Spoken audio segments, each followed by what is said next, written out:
bienvenue sur Congo Positif, mesdames et messieurs, nous vous saluons partout où vous nous suivez en ce net moment. Mbote na banda konabino, nous avons amené Congo Positif. Pourquoi voir le Congo autrement? Pourquoi tout le monde a ramboko kama bebate kangoto kabula mboko et kendeliboso te mboko go simba? Raison pour laquelle on vous a amené Congo Positif, faire voir autrement la République démocratique du Congo na batali mboka na biso makambo mingi ezali toko solo lango moko alelo, mais avant to banda musolo moko solo moko alelo. Je vous annonce que nous allons recevoir sur ces plateaux Ndeko. Il y a parti politique Congo Ini, parti moko ya munene oyo izo salape makamunango na kati ya mboko yo tozalana bango awa bandeko ya Congo Ini.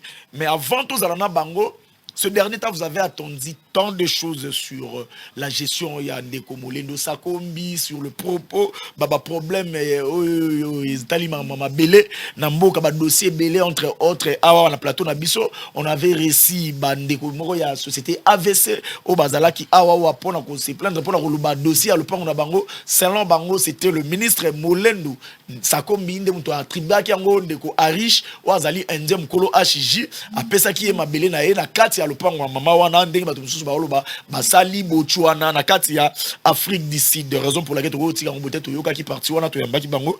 Aujourd'hui avant to yamba Congo Ini to zali avec Ndeko Magloire to invité pour iya imbroglio to luki bato molendo ya imbroglio to bengie pour que notre mekampe ko solola na ye et puis ba dossier mususu ebele ba dossier ba lwa là-bas ba dossier ya Ndeko na biso safwa utaki koloba wa à propos ya Ndeko Molendo Sakombi.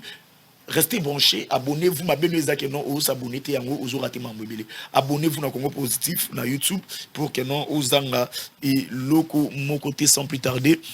Bonjour Ndeko Magloire et merci à répondre à l'invitation à Bissou. Bonjour Ndeko et merci beaucoup. Ça c'est la deuxième fois pour les gars Congo Positif. Tout le qui pambate, boni gestion na bino, batumsus bazomonango catastrophique donc et puis d'accord baby samakambu. Oyo bande comme ça bazolo bakeno soki bosal next de ko sa falo bayi keno soki to sali erreur to lala to lamuki to kuti Molendo Sakombi ateki pa etenya mai na mo c'est gestion na bino ezandingi na robandana no na ko répondre na moto tangi kombo mutasuka nani Daniel Safu normalement tangi kombo na fallait azala digne ya kozala élu ya kozala député. Tata na il député. Kasi a zui pena kazaka na ye, a sukoli, a te kazaka, a laki mwasi na bana. A koti la mutuka a ye na plateau à TV pour abanda ou finga mutu musu tata abana mususu. Na les kamboyo bazala ngote les kamoro personnel. Même si supposons, même s'il faut défendre des idées, il faut défendre des causes. Il y a des mots qu'on peut choisir pour na kolobela yango. Je pense que au aider bisoto so ba extrait na ya mafinga na ye bongo to développer. Bisoto benya ngona mafinga te parce qu'il fallait bien mot, bino bolinga ki bien mot to développer sur ye. Mais sur ta question à gestion. Gestion ezali malamu comme jamais auparavant. Gestion ya Molendo Sakombi comme jamais auparavant. Mon y moi, les réformes, les changements, il y aura toujours dans mon pépé. Et même il y aura toujours bateau. Le changement, il n'y aura jamais dans Kimia. Molendo Sakombi a fait de son mieux. C'est un être humain. Mais il a de son mieux. Il a de son mieux pour le secteur wana. Il a fouillé na yango. Ndeko nangaye. Est-ce qu'il y a une affaire foncière? Copie ya liboso ya bakambi ya kala. Et elle est bien 100 mètres. Bien 100 mètres. 100 mètres.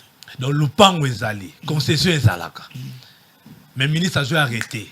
À Benyango bien 100 mètres. Ça mon coloté. Après bien 100 mètres vient un arrêté de désaffectation. Jusqu'au communayo, désaffectant à faveur nayo. On dit arrêté de désaffectation on a des acte de vente. Molendo Sakombi tanga première des mesures à salir à abolir le bien 100 mètres. Abi ça n'a pas de sens que le pango est zalaka, mais ça n'a pas traité. Tu expliques ça comment? Et ça n'a pas ngoté. Abolir le bien 100 mètres. C'est-à-dire que mis privé dans le cop. Oui, bah, retour bah, minde batika. Vous comprenez? Peut-être vous comprenez. Oui. Est-ce que vous avez oui. Bon, faisons ceci. Vous qui êtes à la maison, vous avez un moment où comme la bisou, na WhatsApp, na texto normal. Il y aura un moment donné, je vous donnerai la parole. Tout le monde a bisou, hasard. Na compte de Molendo Sakombi na ministère affaires foncières yende mtoto lukaka na Congo Positif. Azar. Comme la biso. Et puis on va lui poser la question ici même. C'est parti. Nabandi. Bien 100 mètres long. Prédécesseur, il y a Nekomolendo. Azouaki 118 arrêté à bien 100 mètres. 118. 118. Molendo tanga avait d'abord 0. Azar on a 3 ans. Mutarume lokolokaye. Azate. Mutarume koleka Azate. Mais 0 arrêté bien 100 mètres. C'est-à-dire 0 koboto la mutu. Le pan on a. D'abord 1. Deuxième élément. Oyo Asali. Année à Liboso, 147% des recettes. 147% des recettes. Vérifier. 147% des recettes. Affaires françaises qui gérées. Affaires françaises qui coupe moko. Oh batia. Batia et l'eau qu'on a kati. Bah Jean verré bah rejoindre mutuna muta kendarana. Oh aye nanda. Et pourtant c'est un secteur porteur de beaucoup d'argent dans l'État. Mais bon on est avec mon en été. Année suivante, malgré Covid, donc on a coûté recette à 12 millions de dollars. Année suivante, malgré Covid, a commis à 36 millions de dollars. Malgré Covid, lutte contre zéro coulage de recettes, lutte contre zéro superposition. C'est-à-dire, ndeko gloire aux gens le pan on a yo. Mutumusou soit dans le même espace. L'obé ça va dossier à Kala. Soumoulène de ça, comme dit le conservateur qui fait ça, il est limogé. Sanctionné, remplacer au blague. Conservateur,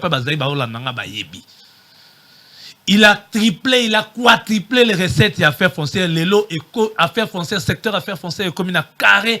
Il y a un meilleur contributeur dans le budget à l'État. Posez la question à la ministre des Finances, posez la question à la DGK, posez la question à la DGRAD. Troisième point, Oyo, Asali. Et Zali Babakambo et bousculé, c'est la numérisation de Ronanga Gloire.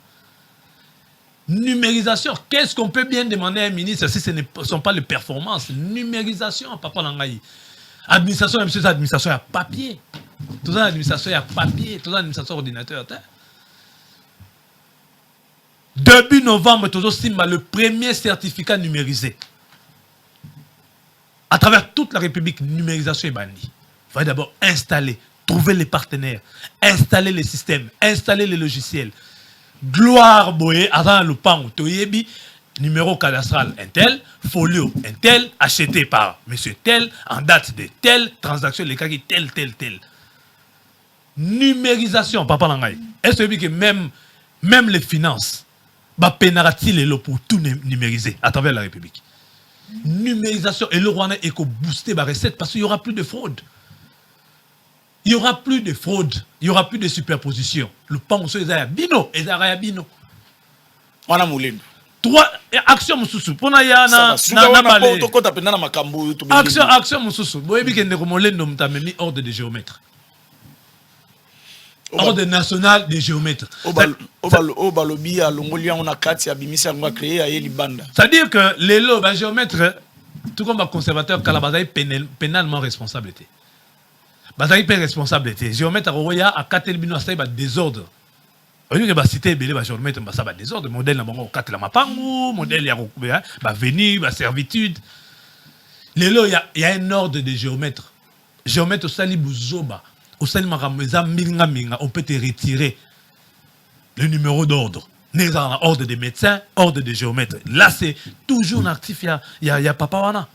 Ce sont des choses qui n'ont jamais existé avant. Est-ce que tu sais qu'il n'y a plus de transactions au-delà de 10 000 $ en achat de parcelles qui se passent en cash?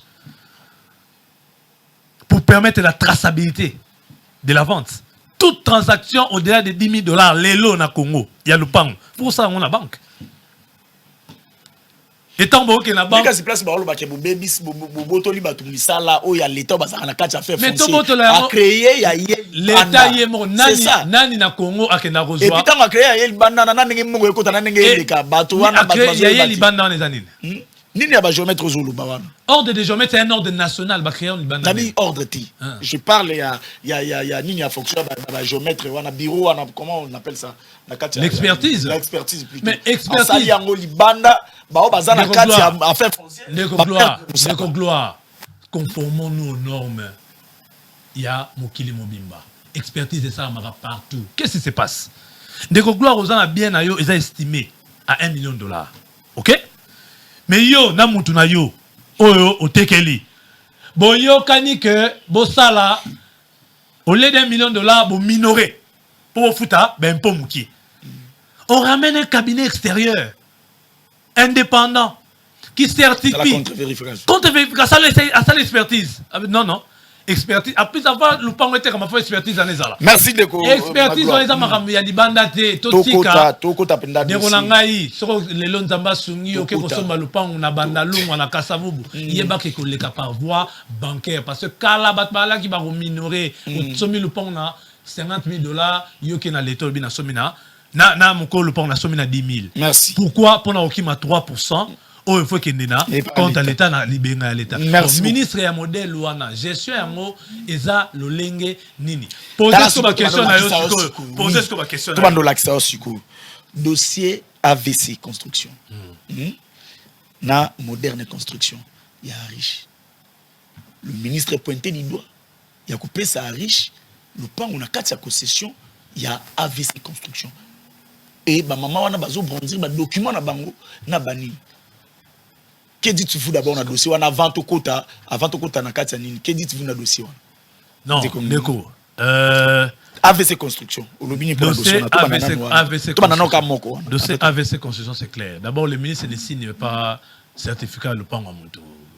Ça n'a pas de sens. D'abord, c'est 22 hectares pour AVC, 38 hectares pour Neko Arish. Nakatia AVC. Nakatia le pan AVC. Comment l'habité pour Nayo 38 hectares et Kokota Neni Nakatia 22 hectares. Bandeko AVC baleka ki amukana bon 22 hectares. Mais selon Bango, ils estiment que Bango besoin 22 hectares. Bah qu'est-ce exploité au-delà de 22 hectares. Bah occupé au-delà de 22 hectares parce qu'il y avait personne. OK? Et ils estiment que occupation de surplus wana Bango ba sali, faut que l'État paie sa Bango yango. N'êtes pas comprendre. Mais pendant ce temps, il y a un autre monsieur qui vient, qui achète. Le mesurage officiel, il y a 22 hectares. À partir de 22 plus 1, il y a sous yoté. Et comme il y a mais il va occuper. Tant qu'il y a un riche, il y a à sommer à partir de 1. Le bac est Molendo, le ministre Molendo a payé à riche. Parce que le certificat, la personne a signé contrat à riche, c'est Molendo. Le contrat est amphithéotique. Le contrat est amphithéotique. Mon tout ça, un contrat amphithéotique, ministre, ça me signé. Bon. Okay? Mais il n'y a pas lieu de dire ici. C'est là qu'on a répondu à tout. Parce que le lobby est APC. Oui. Est-ce qu'on a octroyé des terres dans riche, dans l'espace, il y a 22 hectares? Non. Moi-même, j'étais là. Nous étions là. Nous étions là. Jugement à la Gizela n'a expliqué. Moi, ce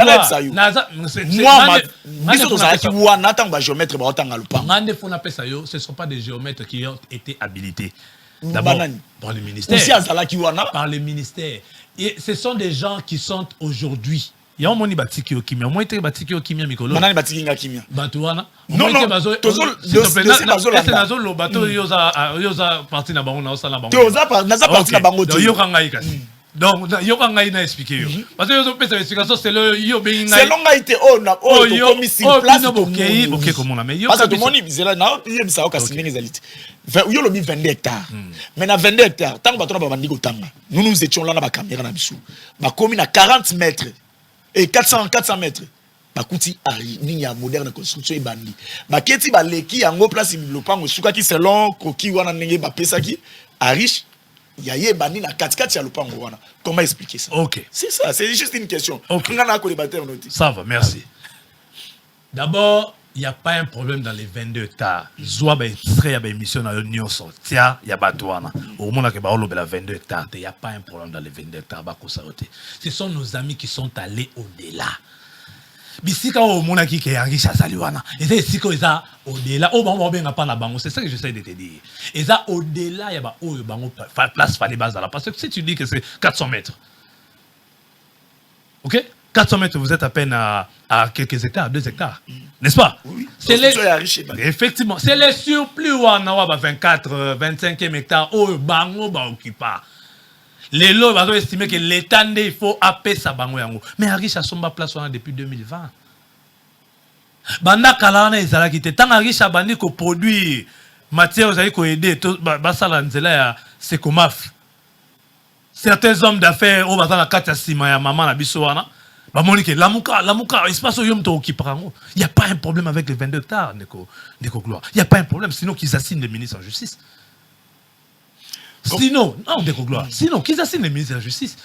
Capé ces contrats sur base d'un document légal. Il y a bango à tiers sous. Donc c'est-à-dire que le ministre a tiers superposition. Aujourd'hui, le ministre de la Justice a les dossiers. Basant la justice. Va gagner procès. Les ministres. Il n'y a pas de procès gagné. Ne suis pas tout ça. Il n'y a pas. S'il y a un jugement. Il n'y en a pas. J'ai dit qu'il n'y en a pas. Sur le surplus là, il n'y en a pas. Rappelle-moi ici.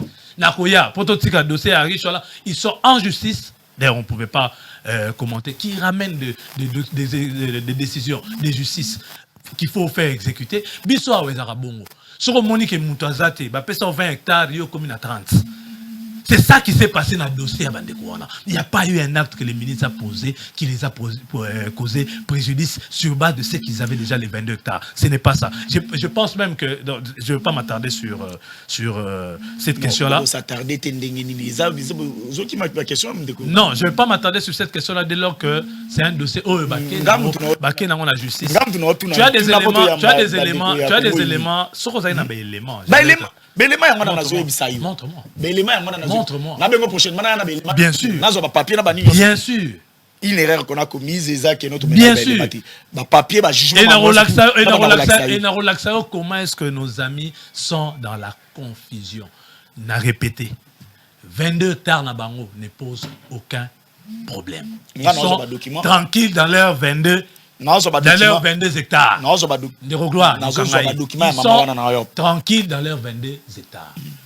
Problème na bango occupa au-delà de 22 hectares et ils estiment que l'occupation de surplus faut ils ont la bango de droit. Tout ça la boue pour la dossier. Je vais disposer un plateau pour la dossier. OK. Autos éclaircissement sur Yango. Il y a pas de problème. Là aucun papier, document na maman surtout. Je viendrai avec ça et je vous invite. Il y a un plateau qui m'a dit. Merci beaucoup. Tozozonga na lombango. Ceux qui sont assemblés là, il y a pas tout. C'est la mission vidéo à ça fouana comme ça à mon épitolika. Vous êtes dans l'union sacrée. Qui a nommé ces gens? C'est Félix. Mais c'est vous qui contrôlez à l'Assemblée nationale. Vous êtes dans l'union sacrée. Si un ministre travaille mal, vous le faites tomber, non? Tu dis que c'est nous qui contrôlons l'Assemblée nationale. Vous contrôlez le gouvernement ou vous l'Assemblée nationale? Nous contrôlons le gouvernement. Vous l'union sacrée. Tu es avec moi ici au Congo. Tu crois vraiment que certaines choses peuvent passer au palais du peuple. Aujourd'hui, vous avez un ministre, c'est lui qui tire la tête. Il y a un problème, tout ça. Il y a une affaire foncière. On l'aime de ça comme ça.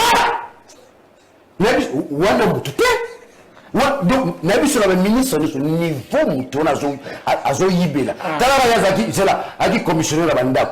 Au moins, l'église a monté, le ministère la même. Nous avons le point, on a ça comme commissionnaire de la bande, on va mener quand on a terrain prédilection dans les ministres des Affaires foncières. Peter, ceux qui te saluent ma casse, ils te dans la tombe, ça comme un petit fleuve. À côté, partout. Et puis, amener au l'intérieur, on va monter à Bandam, 9 sur 20. Non, mais tu es un ministre des Affaires foncières. Mais ça combi. Ah! Peter, Nabilo, je ressemble sur ma débute, totalement.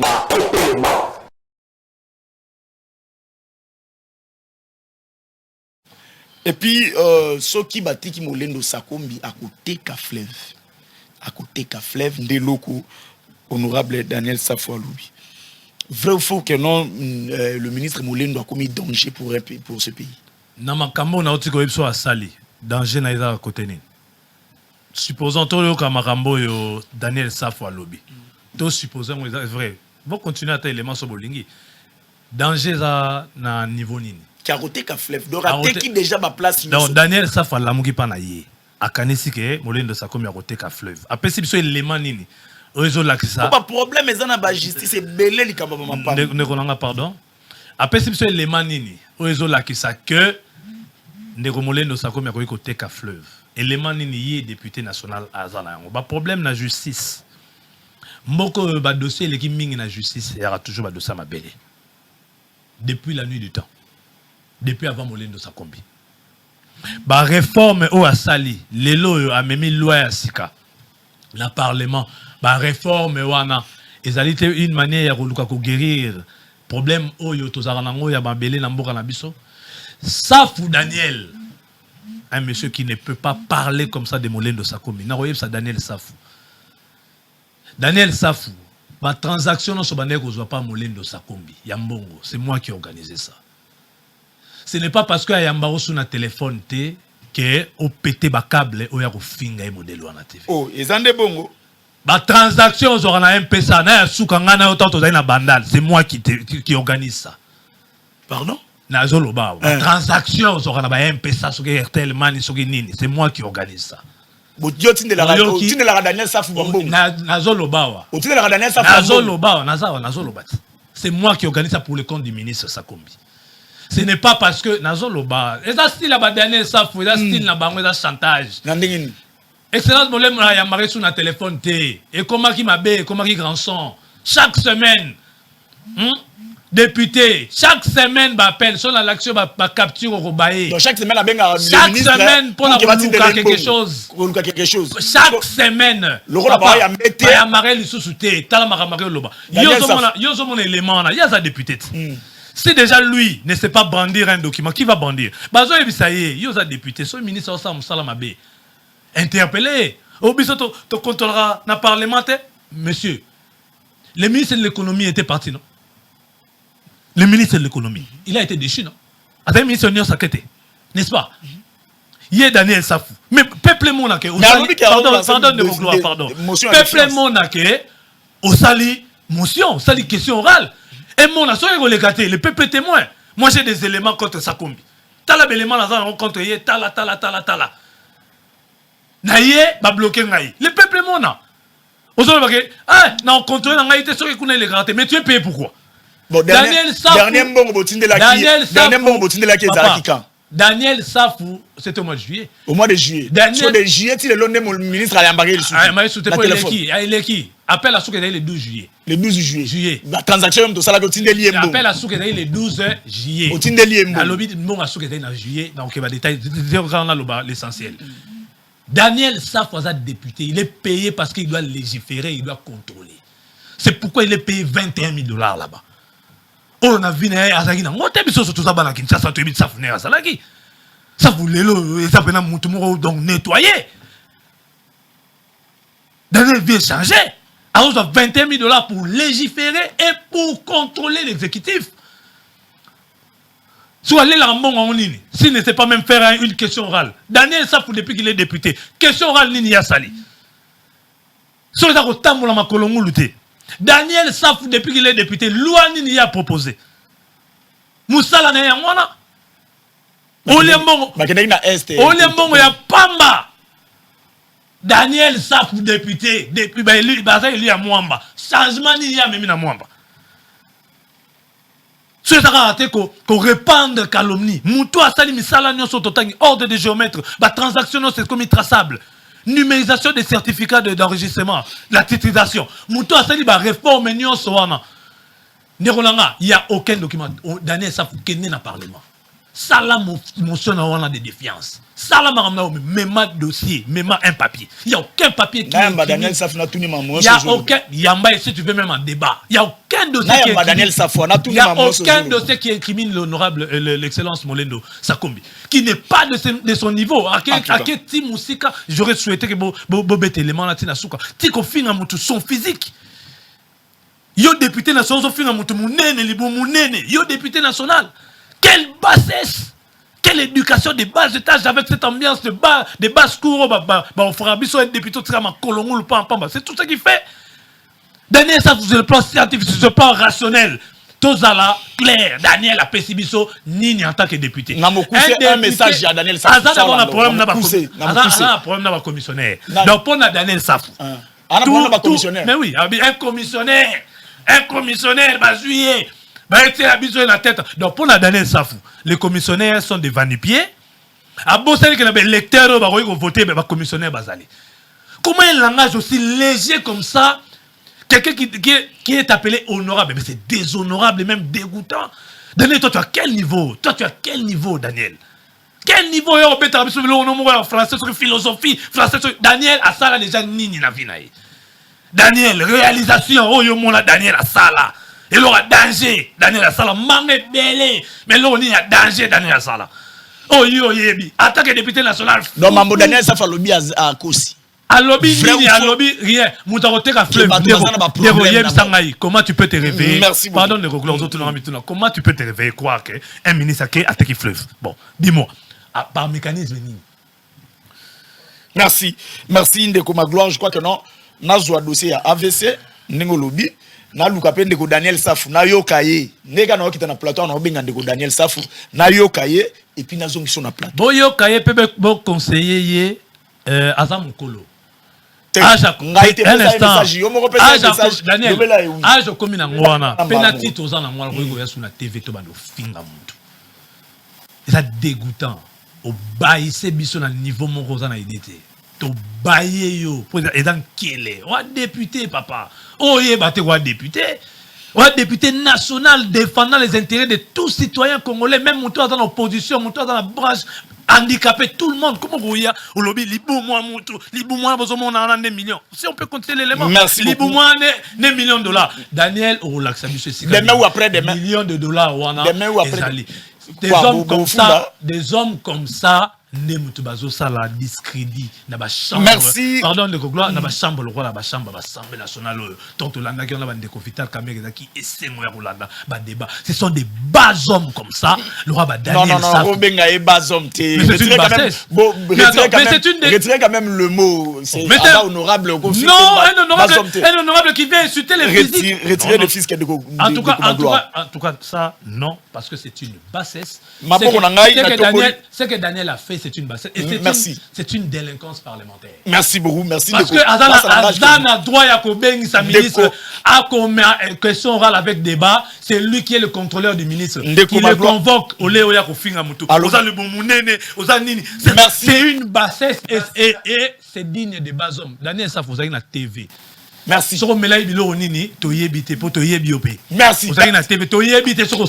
Merci beaucoup. Daniel Safou. Ok, t'es ok. Bah journaliste, bah n'a pas kota brandir biso document. So brandir documenté ton coquille. Merci. Sinati yo kasi yo zaram ta manga. Merci beaucoup. Merci beaucoup Ndeko Magloire. Honorable. Moi quand natie ma pour na ngabou. Natie pour na lukayo. Mbongo batine de la roche chaque semaine et comment il dérangement. Yangwana ministre la lembi. Aboy Goyambayo, allez, Malamoro Yoke télévision. Oaneza Maloba, Oyo Toyoki Awawa, na plateau, na Rukope, Oye Bisabiso Sorezabo Solo, To Lokuta qui Bayambarayonde sur la téléphone, Yangoana, qui est la télévision, pour Oloba Makambuana, qui a roté qu'à fleuve Mokolo Moussou. Mais comme gloire. Je crois que non, tout Zalana yo pour non prochainement dans l'émission to Ekoya to éclaircir mambo AVC to éclaircir pe makambo mususu ya Ndeko Daniel Safu après koyoka ba propos na yeso to za ensemble na ya partout clinique oyo El Rafa eza clinique moko erabese ba prix nango pour que non bana Congo besoin traitement ya bien après awa tozo yamba Congo ini na ngena remercier parce que pour na le bano suka. Non, le Lobambiso Soukezali, acteur politique, foyer, Namboka Nabiso Kazali, encadreur de la mentalité publique. Quand les leaders, des élus, se permettent de venir à la télé pour insulter les autres autorités, nous avons atteint le plafond, nous avons atteint plutôt le fond du débat. Nous avons atteint le fond. Merci. Parce que là, ça ne va pas. Merci. Et Daniel Safou. Merci. Nous sommes tous en aïe. Merci. Merci. Clinique Oyo. Abonnez-vous. Clinique qui a pris nango. Opération appendicite à 80 $. Clinique a mené à El Rafoka Boyebi. Il s'est dit on se télévision une causation de une causamboka qui a pris. Appendicite 80 $, hernie 80 $, examen consultation ça offert. Au sommet fiche ça à 7 000 francs bah payer sur traitement. Sur nos assemblées n'a pas tout, c'est parti. Voilà les gens que nous félicitons. Sanitaire de la population congolaise en particulier et d'Afrique en général. Elle dispose de tous les services, comme le précise son médecin directeur, le docteur Agos Kongolo, dit béton. Au Bandika, il y a 4 départements à branche à Liboso, à Nyon, médecine interne, pédiatrie, chirurgie, gynéco-obstétrique. na obakisi ba ophtalmologie, dermatologie, laboratoire, imagerie, nyonso eza place. Le médecin soigne, mais c'est Dieu qui guérit, dit-on. Cette dernière associe la médecine moderne et la spiritualité. Médecine yango moko eza spiritualité. Omona bato bazobela mibale maladie moko. Bapesi yo bakisi oyo akei oyo atikali. Bapesi yo paracétamol na hôpital moko fièvre silité. Aye pas docteur muso apesi paracétamol moko ya maison moko ya firme moko habillé pas docteur mususu. Donc yango wana biso to comprenant que le premier chirurgien, le premier médecin est Nzambe moko. Yango to le bité celui qui travaille sans pour autant associer Dieu à zolena ko échouer moko. Yango to zo mukolo médecine to kotia la makamuna biso donc yeso ka lobby to sali. Donc on la permettra biso après biso médecine les âmes abété yango wana avant makambutu to be la kaye les Jéhovah Jireh Jésus-Christ du Nouveau Testament. Dans la même logique de soutenir la vision du chef de l'État, Félix-Antoine Tshisekedi, Agos Kongolo, l'homme des cas difficiles, lance une promotion de santé dans toutes ses cliniques. Donc, biso doza sima mokonzi mboka. Tu t'imagines au hier la consultation, basalio fiche, docteur Atalio, na ba examen laboratoire au foutika 7000 francs. C'est du jamais vu. Il y a mis baloye na $10 to salio échographie. Oye na $20 basalio radio. Il y a parti nyonso ya nzoto, mikuwa nyonso ya kingo ya mutu ya maboko atabino. Oye na $20 basalio ECG. Oye prenant pour robot faut $50. Oye na appendicite na les autres tungiso kala. Faut $80. Na $80 mikozo sa na hôpital, ba kisi ya opération, hospitalisation, acte chirurgical, bon anesthésiste. Hernie la même chose. Kyste 150. Ba mio mozo faut à $300. Ba goitre to ça va 800. Ba prostate pas ba 800. Tout est à très moins cher. Bandeko bazobela ata ba to poto. Bolek satana binote boya tozo c'est la bino. Ce kako bungisi makamona zoloba ozuka téléphone na yo 09 98 35 75 53. Adresse c'est assez facile. Ozana Yolo Nord 1. Au côté avenue Ngoufou numéro 7. Référence Arrêt Jamar na Kimwenza. Côté Angaba ozaka à l'université au kiti na Arrêt Kanyoka. Avenue Kanyoka côté Ngaba numéro 3. Yoana Massina Bekatef. Kotika Massina Bekatef avenue Mbangi numéro 50. Donc voilà, nous vous attendons et nous vous aimons sérieusement. El Rafa, la santé d'abord.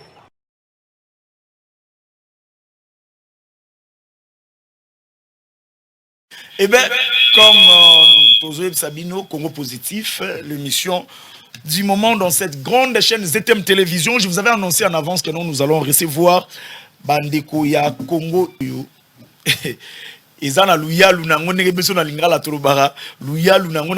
Alors, on s'est posé la question.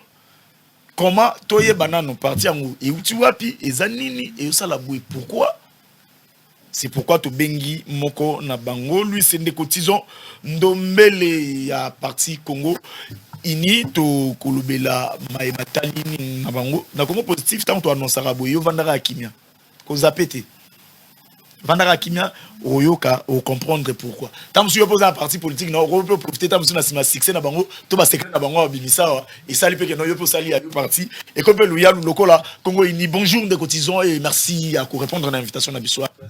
Bonjour Ndeko Gloire et puis na sepeli mingi na nengo pesa une opportunité pour la toute première fois to ya partager plateau oyo Congo Positif nazora toujours ngonga Rolanda kotala ba grande personnalité politique au Yambakawa, des intelligences au Yambakawa, et Sengela Gipe, intelligence au solo, intelligence au Sika, la politique à Congo, et a quand même quoi apporter lumière, parce que place où mon l'île Koti Makasi, il faut lumière et pela. Yango moni Congo ini, tu répondre à l'invitation. Congo ini, président de Congo ini est un parti politique cher, il y a Maître Kazi.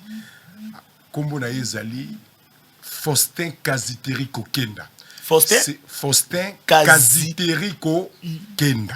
Le père et de mère. C'est lui. Donc Azapenda mwana mboka Ozasi aza peza congolais ya Ozasi komba kaziteri compliqué yo c'est compliqué yo ah non on le voyait seulement yé que des adultes on a tout fini kaka pour que ala na mwana mboka na biso komitungisa te kotana komitungisa te Congo ineza formation politique ya Tchèque en place a tchango en place parce que ndeko président national na biso ya sala kalikambu te soki nzamba lobité ya azamsa nzambe atambusa po osala makambo selon recommandation divine faut amusel na nzambe na ndeni pour comment rabomut ko servir nzambe za ba dimension belé ko kansate si tu mets en place une église aux rassembler batou tu es devant la chair nzamba lo ba nde ayango wana koza musel na nzambe alobela kaye wa yo pe gloire koza Jésus Christ yo pe koza musel na nzambe nzambe alobela kaye tu peux poser des actes o nzambe ezo sala lokumu nzambe kolekana ba o batelema na chair ouais so nzambe alobela nous respectons beaucoup les hommes de Dieu mais mukolo ozwa occasion ya oye na matinée politique to participer na réunion moko ya Congo Uni en tant qu'observateur.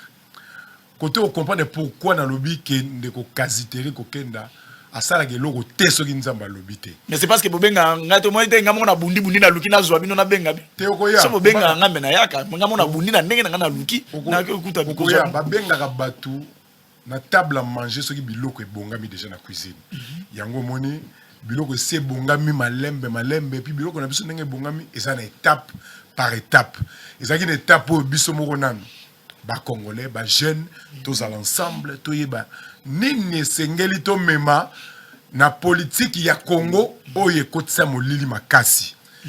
Tango to sangani na ba directive toujours ya mokonzi na biso ya liboso initiateur ya parti maître Kazi nde ngonge sengeli sikoto ndo benga pe ba panzi sango baya po ba panza sango ya Congo inyoyo ezo concerner mutu nyoso tout Congo Uni ezo concerner yonde ko gloire tant que mopanzi sango Congo Uni ezo concerner mutu atindika pusu Congo Uni ezo concerner ba magistrat Congo Uni ezo concerner mokonzi ya mboka Congo Uni ezo concerner bato bazana opposition Congo Uni ezo concerner bato société civile Congo Uni ezo concerner ba centriste bato bazana baloba bon bazana gauche te na droite te bana quatrième Congo Uni ezo concerner congolais nyoso.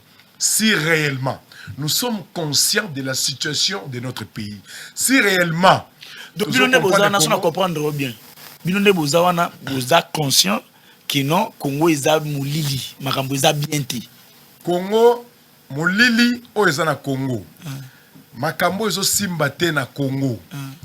Eza responsabilité ya mutu moko te. Eza responsabilité ya un groupe de gens te. Makambo ezo simba te na Congo eza responsabilité ya ngai ya yonde ko journaliste ya maître Kazi ya ndeko cameraman Jires ya biso nyoso to bengani congolais place nyoso zwami ozala na kati ya Congo ozala libanda ya Congo soko bengami congolais soki Congo eza na kati ya makila na yo situation ya Congo ndenge za lelo tu es quelque part responsable na ndenge nini ndeko to mesana ki ande ba matière bozaka na kuna na ba matière na bino kas matière wa solo tu ko bongisa mboka matière wa solo to mesana ki na Congo na mboka na biso ça fait des années ça fait des décennies to mesana ki na politique au mona il y a une fissure na katikati d'un côté il y a un groupe de gens qui acclament le régime en place. Un groupe qui acclame. C'est-à-dire qu'on va s'en aller pour nous bêta ma boue. Bien. De l'autre côté, il y a aussi un groupe de gens, un groupe de Congolais, au bango ba mona kaka noir. C'est-à-dire à tous ces locaux ba mona étaient locaux quand même mais ça important pour la population. Et locaux ko bouger, ko booster quand même social ya peuple. Tété bango kaisa noir. Faut pas looker lango côté négatif. Papa wana mboka nini parce que tout sali na système wana ce style de gestion tout ça n'a combien d'années et apporter le biso nini ba réclamer ka changement na style e bokangami nango bomoni zo apporter le côté il faut bon réclamer changement papa il y a pas longtemps le 4 octobre de cette année en cours Banque mondiale a publié un rapport naie RDC a placé le deuxième pays le plus pauvre. C'est-à-dire aux populations qui souffrent ma casse. Mais nous sommes un pays riche, non? On a des ressources. On a quelque chose à proposer. Na mesa o ba puissance ya mukili ce que vandi, hein? Parce que en termes de relations internationales, il n'y a que des valeurs, il n'y a que des preuves de force. Si vous avez la valeur, si vous avez les locaux présentés dans mesa, tu n'as pas ta place là. Oui, ça là qu'on a musika zela car va décider. Dans la table des grands, on invite personne. Voilà. Mais est-ce que RDC, tu as une capacité géographique na biso, tu as une matière grise eza na mboka oyo, tu as une ressources eza na mboka oyo. Est-ce que tu as une sikate na table wana ba benga biso pays solution. Na makambo etali ko stabiliser le réchauffement climatique. Pays solution. C'est-à-dire tout ça quand même utile na table wana ceux qui va décider pour na mokili. Mais pourquoi tozalaka invité te? Pourquoi tozalaka ba place wana to sengi biso to faire parler notre pays? Total ici nini tozo valoir, total ici nini tozali pour ba respecter biso. Na mokili ya politique ceux qui on se fait respecter te ou ton respecter azate. Ndekonanga. Mbokezo kendet. Ça fait plus de 5 mois Bounangana eza occupé par les étrangers. Mokonza Mboka na Assemblée générale ya ONU. Il a été clair à l'Obakiango. Atanga ki ba agresseur na biso c'est le Rwanda à l'Obakiango. Mais est-ce que guerre ya Est bandi lelo? Et bandi leloté. Pour nani tozo Coca-Cola ngangote. Ba konzamboka ba succéder. Ou ba lekai qui avant Félix Tshisekedi azwa. Ba tikiango mo konzamboka tango ayi alakisi détermination kaza na posa asisa a stabiliser est mboka. Conditions sociales ko améliorer ngote na mboka soki pesate. Soki pesate investisseur malonga ko yate. Mkonzamboka a déterminé à lobby à la solution à la guerre. Malgré la volonté, malgré l'implication du gouvernement. Jusque-là, solution Zoyate. Et Zolaksanini. Nous manquons cette arme fatale. Cette arme lourde. Arme lourde. Arme ya mutuya oyo Kongola zozanga. Kongo ini yebisa biso arme a réussir makambo to umeli nango de solution. Arme nini Kongo ini lobela. Arme wana to bungisa kango dans le passé et peut kendati l'autre zanga. Nini arme Kongo ini arme eza bomoko. Ah. Eza arme moko sophistiquée. Yango eza Congo ini. Est-ce que vous comprendre oyo Russie a sala lelo na Ukraine?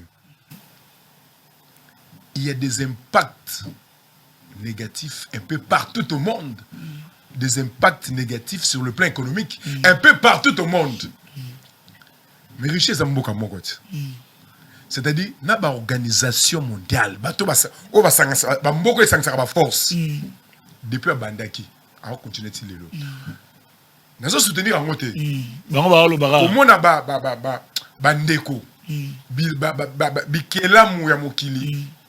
Lokola ngai nde bazo kufa, nde bazo détruire mboka na Ukraine.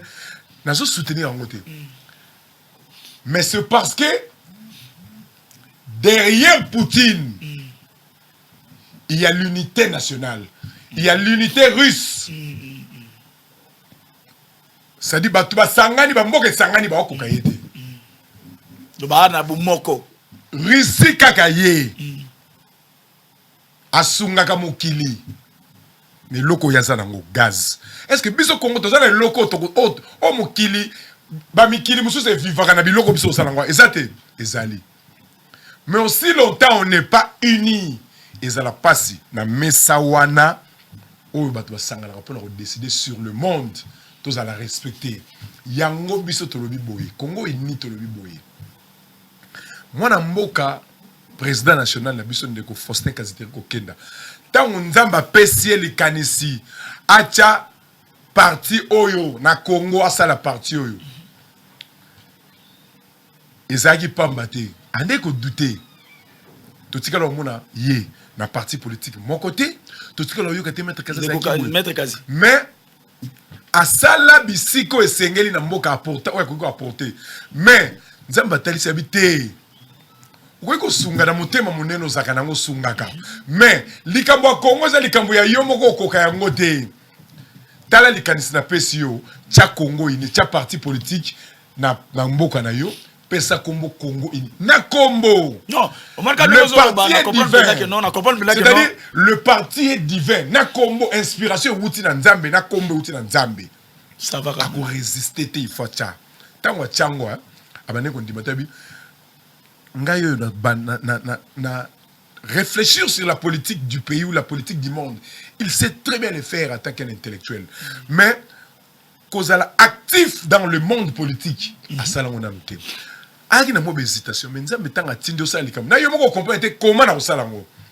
Maître Kazi Bandi Loko, Congo ini, na nyoso tout oyo, ba ekoyo yoka, na nyoso tout Congo ini installé oyo. Et ça, 5 mois d'existence. 5 mois. Congo il y a 5 mois. Congo il y a 5 mois d'existence. Congo il y a la carte de membre de Congo. Je peux savoir le filet de Basomba. Il y a carte de membre de Congo il y a en PVC. Carte de mono. Carte de membre de Congo il y a en PVC. Carte.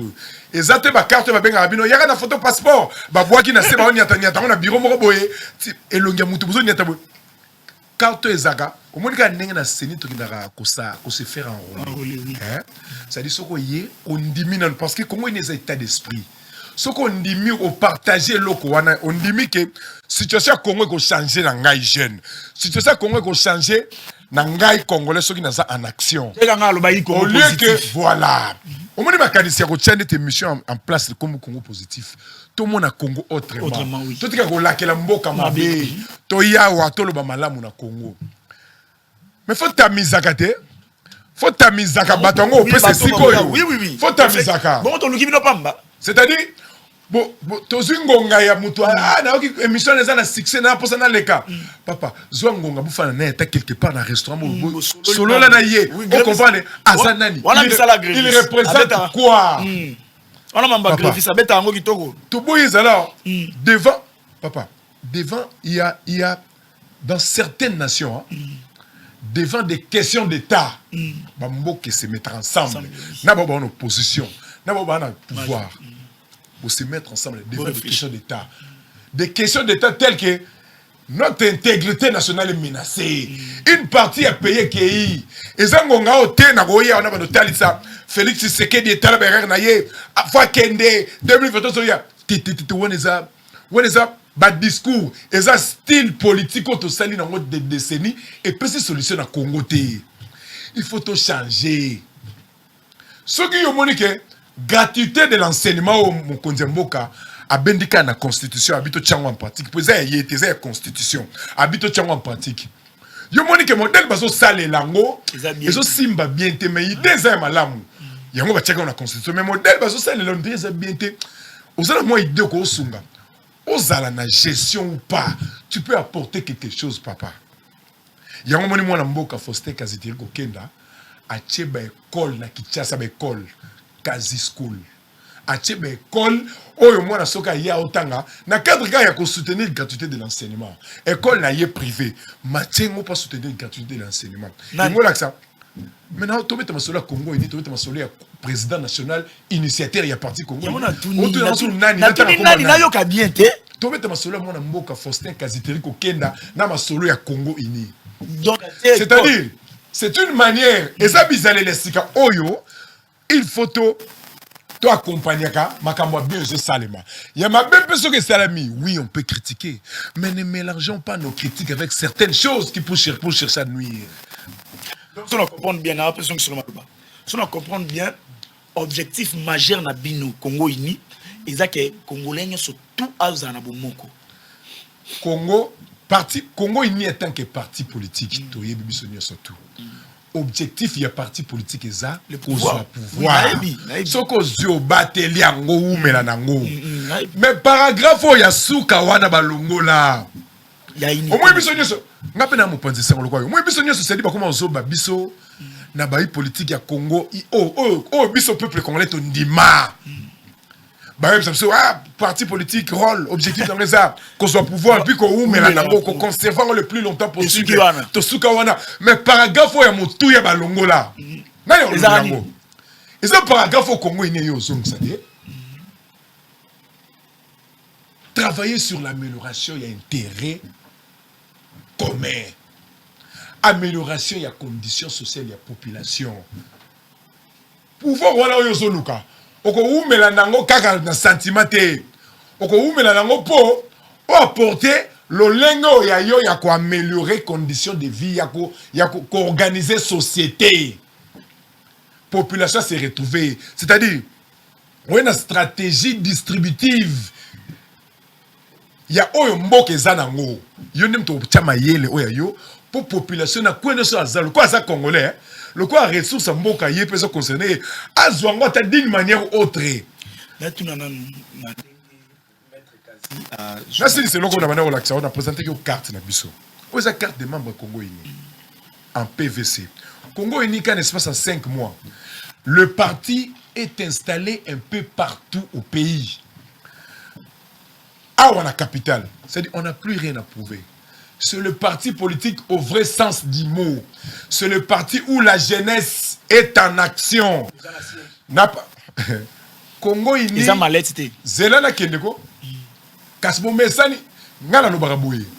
L'habitude crée un comportement dans la vie de l'homme. Au moins chose dans l'habitude au sel au mot ya mabe hein. Au moins comme comportement comme ça déjà normal. Oh qu'ils ont mabe. Vous avez un siège. Bon mesani ko yamba ba parti malette bon mesani ko yamba ba o mona mutu mo afandi awa yende président national ya parti ya yende secrétaire général et puis Platon a yonde bureau ya parti na ye parce que ba communiquer parti na sakaka awa ceux qui panga ça ba déclaration non parti kaka awa on tiko le monde mkomoto. Le messager de son parti n'est pas un communicateur. Chez nous, ce sont des messagers. On a un messager à partir de ce message.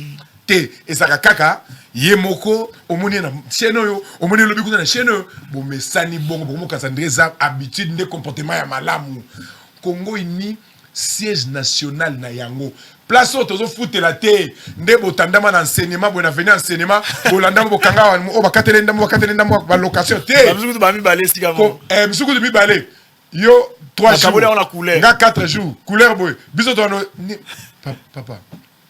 Bato ndé ba na posa ya kozo ba population. Bato wana. Bino siège za wapi. Congo ini siège national nango. Eza sur avenue Victoire. En face il y a salle la grâce. Victoire. So leki so on tire un point victoire. Ozo continuer victoire notre qui faire ma kalam. On leki maison communale. On sani mukei.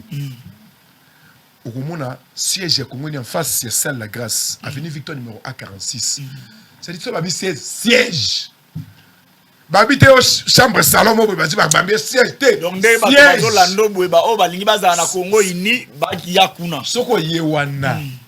Ba poser au bami tuna Congo ineza nini ezaka te soyi na ye na derrière na Congo ini fanda parce que biso ba sala ba tu capture ba biso fiche d'adhésion au remplir fiche ne ba sala capture aux cartes te bana bongo te au kufanda pembeni okuta bato bazawana nous avons une école de parti bazawana on reçoit ba séance de travail ba côté parce que Congo ineza et c'est état d'esprit. Les années que c'est na ba option pour la bato ba est-ce que bato ba ya ba condition makasi bongo. Oh, condition les makasi. Bato ba ngama mama otanga tangate. Ngamo ba no kotangisa bato. Et yangonde Congo etengamite. Molide continue Congo likola bongo.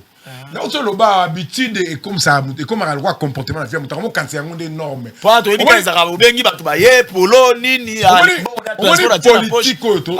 on est politique oyo tozo sala lelo batunye surtout na ba n'importe qui ba osala na ondeko président national biso maître Kazi andimia sala lelo parce que nzamba lobby moi politique ozo sala et c'est bisoté maître Kazi l'organisation de la société n'est pas une invention congolaise et outil libanda il faut tolanda to respecter ba norme. Politique et sengi, politique quand on sait les sengi, sauf que tu es en place un parti politique. Il faut ça dans l'école de formation. Il faut former kaba militaire parti na yo. Ngambo maître Kazia Lukia kosa la partie à Congo ini. Nazomi tout na aussi ça on est nyazaba moins. Nzambe so memisio kilo. Hein? Nzambe so la musio biso ndeko gloire telema. Pour ça munene. Mema meso ya muneno, mema na Congo biso libanda.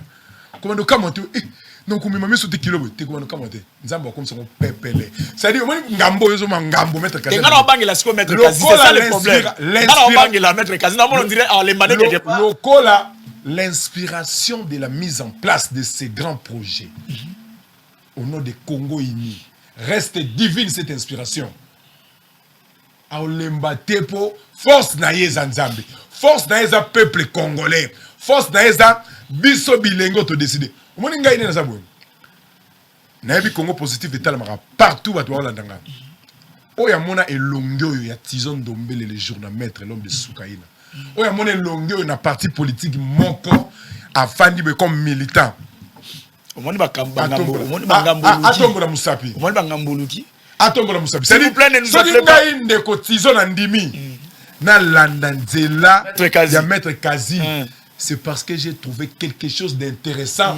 Oh, l'obito on a l'isolé au bétama. Merci que beaucoup. Congo est changé car ne cotisons pas apporter une petite pierre derrière la vision. Il y a mon amboka ndeko Faustin Kaziteri ko kendo za président national. Il y a Congo Uni, le parti politique au vrai sens du mot. Merci beaucoup. Bonjour Congo Positif. Le numéro s'il vous plaît. Bonjour avec le numéro nangamo. Numéro nangamo on a représenté ndeko Tizon qui ba l'actif le siège. Il y a parti, bah là ici, n'a déjà bah numéro, ma question numéro il y a des cotisants, on va suivre 3-4 messages. Bah si siège, ça non siège bien. Siège national les a sur avenue Victoire. Numéro A46. Siège vraiment un siège à solo. En face il y a ça la grâce. Siège de monsieur ça on a panneau munene moi na Kazi. Congo Uni. Président Kazi Zawana ba comme Congo Uni Zawana. Voilà siège national. Tozana bureau politique. Ah, Congo Union. Bah, n'habité parti politique. Oh, le président national na biso. Ce qui yezu a on dit ma ayananu, hein? Ayenanu na Congo avant ayande to zelake mukili mobimba. Hein, ce qui ayenanu na Congo. Alinga kota parti politique. Parti en les années Congo. Congo unité wana tozana bureau politique. O ezana Gombe. Na avenue de la Presse, derrière l'hôtel même ligne. Place au bas ndeko na biso ba cher ba teka ba jine belé boy. Au mona ka immeuble mo eza wana boy. Immeuble Atlantique. Na premier niveau. Au mona ka ba panneau ba décorer bien Congo ni propre kitoko boy. Présentable pe ça na posa ka okota. Et puis mo boya. Eza ka décor té. Ya kokoto mona matière. Au mona comment on réfléchit pour les pays. Toujours réfléchir pour l'intérêt de Maître Kazi. Maître Kazi. Mona mboka ndeko Maître Kazi, président national na biso. Assez à tonga vie na ye na famille na ye na ndengo ya ye mais ya motu eza condition sociale ya peuple congolais toko changer ngo ndenge ni toko changer ngo kaka soki tozana union en tout cas au-delà ya union mwana mboka bakisa solidarité parce que unité toko za ensemble mais surtout partager vision mon côté nazozongela yo aussi baté bakisa solidarité merci beaucoup le développement ko ya merci to komi presque na suka ya émission y a pas tout bah uti ko lakisa biso awa ndenge mokonzi ya mboka Félix Antoine Tshisekedi azo continuer ko sala musala dernièrement awa kala mingi awa cortège ezali na Kasai sous l'impulsion du chef de l'État soki ba biso wana ezali ya pas tout comme awa soki ba biso wana ezali sous l'impulsion du chef de l'État Félix Antoine Tshisekedi en image ba départ ya ba bis puis le 2000 bis oezo kende na Kasai pona ko sala musala kuna pe kosunga ba imboka ya pato soki ba image ya bis wana ya convoi wana ezali grevis soki ezali o la kibiso yango mona mboka liloba no ya suka avant na zongela liloba langa suka ezali boye nako yebisa ba jeune nako yebisa ba jeune o bazolanda ngai lelo parce que ba yebisa biso mingi ke la jeunesse c'est l'espoir de demain mais ngai la yebisa bango boye soki to continuer kaka na kolala pongi na adage wana oyo elobaka la jeunesse c'est l'espoir de demain. So to komi demain ngo ba webisa biso surtout jeunesse c'est espoir ya lobby. C'est-à-dire ba lobby ngo payer zo ko zonga. Jeunesse sango to zelika espoir. Mais na kati ya parti politique Congo Uni au maître Kazé a tia en place. Merci. Jeunesse jeune aza déjà en action. Merci. Jeune oh ba zoka lokola ba kiti ya plastique ba luana matanga ba saleli après ba zongisi. Merci les ba parti mususu. Awa na Congo Uni. Merci. La jeunesse a une place de Merci, choix. Ndeko. La jeunesse travaille parce que mboka oyo po kende liboso ezengeli na biso bilenge tozala na unité. Bakisa solidarité, merci développement ya Congo Koya. Merci na pesi adresse na pesi wana o ya moni asepeli adhérer na Congo Uni aya to sangana ensemble to simba mona mboka tikanga na bisa bango maître Kazi Congo okende liboso sérieux Congo Uni yango yo ba parti oyo kindra te yo ba pesi bilamba ba pesi poloki Congo Uni yango yo ngala bengali bango parce que ndo yo ka alors na bengi bango désormais ngamo pe na bandolanda mamono mpona yeba so mambo ba olobela biso ba salango pe ya solo soki maître Kazi azo salango ya solo pour en finir ya